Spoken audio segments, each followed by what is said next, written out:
My 3 roommates and I decided to take a ski trip to Colorado over spring break. As soon as we made this decision, we couldn't wait to get on the road.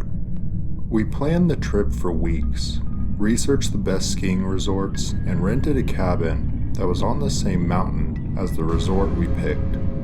When spring break arrived, we got in the car early in the morning and started the 12-hour drive to the resort. We listened to music, talked about our expectations for the trip, and shared stories from our college days. We stopped at a gas station to refuel and grab some snacks before getting back on the road leading up the mountain. As we drove through the winding roads of the mountain, the scenery became more and more breathtaking. We couldn't wait to hit the slopes. Finally, after what felt like forever, we arrived at the cabin. We were thrilled with the place as soon as we got there. It had a cozy, rustic feel with a beautiful view of the mountains from the porch. It was already pretty late when we arrived, so we decided to unpack and spend the next few hours exploring the house, admiring the view, and using the hot tub in the back. One of my friends, Paul, left to get some pizza, and we eagerly awaited his return.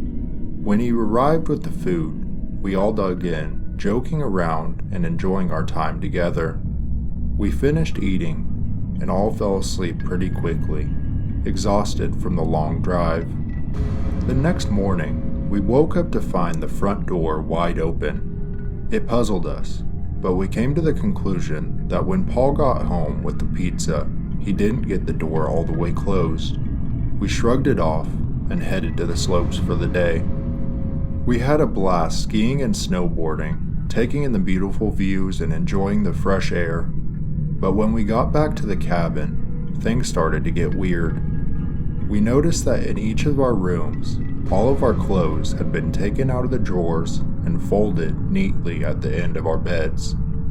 We were all creeped out about this, but didn't want to show it.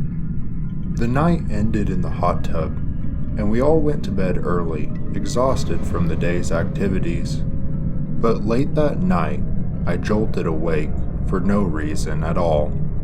There wasn't a noise or anything, but I could tell the energy in the room was off. As my eyes adjusted to the darkness, I scanned the room. I could barely make out a man standing in the corner, looking at me. My heart skipped a beat, and I called out Paul's name, thinking it had to be one of my friends. But when I turned on my flashlight, I realized it was not my friend at all. It was a man, dressed in black from head to toe. I got a sudden rush of energy and bolted out of bed, tackling the man against the wall as I called for my friends.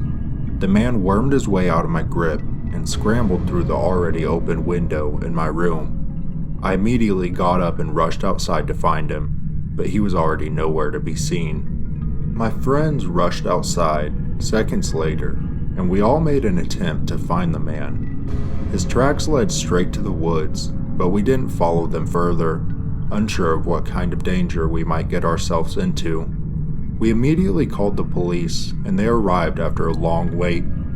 The police inspected the cabin and found the man's footprints around every door and window, suggesting that he had been trying each one until he found one that was unlocked. It was a chilling thought. We had no idea what he was trying to do. The police searched the woods for hours, but couldn't find him. They told us to stay in the resort for the rest of our stay, just to be safe. So we rented rooms in the resort and didn't have any other issues, but we couldn't shake the feeling that we were being watched. The experience was terrifying, and we still talk about it to this day. I don't know if the man was trying to scare us, rob us, or something far more sinister, but I do know, to the man I saw in my room in Colorado, let's not meet again. I had always heard that staying on campus during spring break was eerie, but I never thought much of it. I was determined to catch up on schoolwork and graduate with honors, so I decided to stay put in my dorm room. My roommate had decided to go home, so she left early Saturday morning. The campus was completely empty, except for a few other students who, like me, had decided to stay. The first few days were peaceful and quiet, and I enjoyed the solitude. But on the fourth day, as I returned to my dorm building after grabbing breakfast, I noticed a strange car parked outside. As I pulled into my parking spot, a man approached my window and asked for directions to the student center. I gave him directions, but he lingered, staring at me with a strange look in his eye. "The campus is pretty lonely right now, huh?" he said with a chuckle, before finally walking away.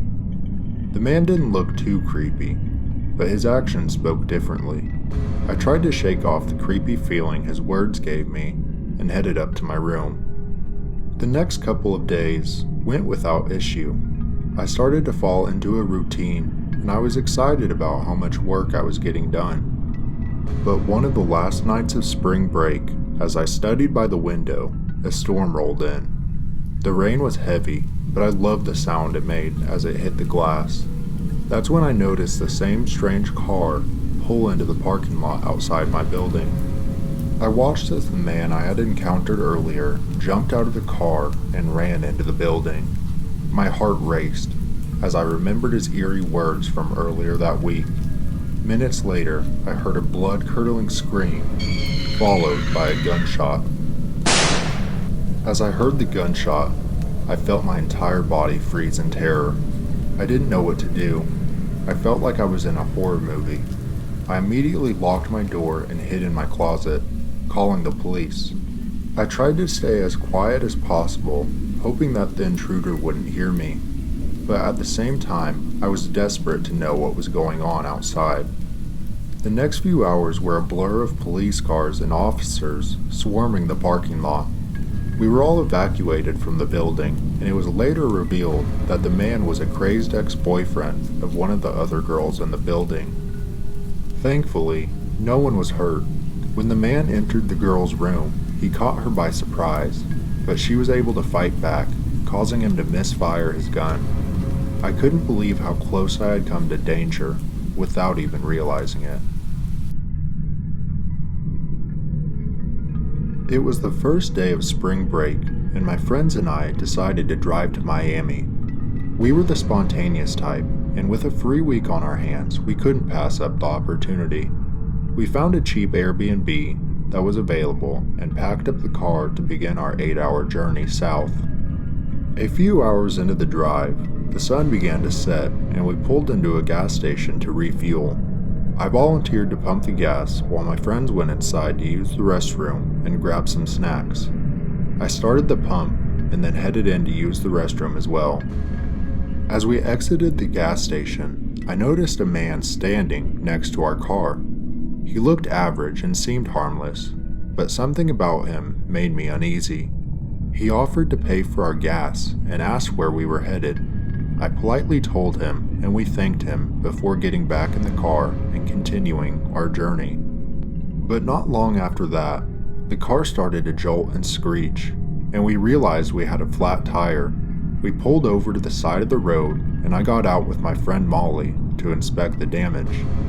As we checked out the tire, we saw the flash of headlights pulling behind our car. The same man from the gas station appeared, accompanied by a younger man. At first, we were relieved to see them and grateful for their help, but in a flash, they grabbed us and started dragging us towards their car. Molly and I struggled and screamed for help, but they were too strong. Luckily, our other friend got out of the car and tried to intervene, but the men were too powerful and started overpowering her too.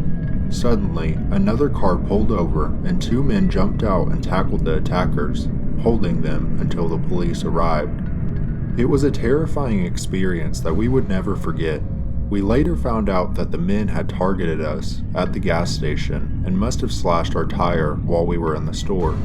The incident left us shaken, but we tried our best not to let it ruin our break.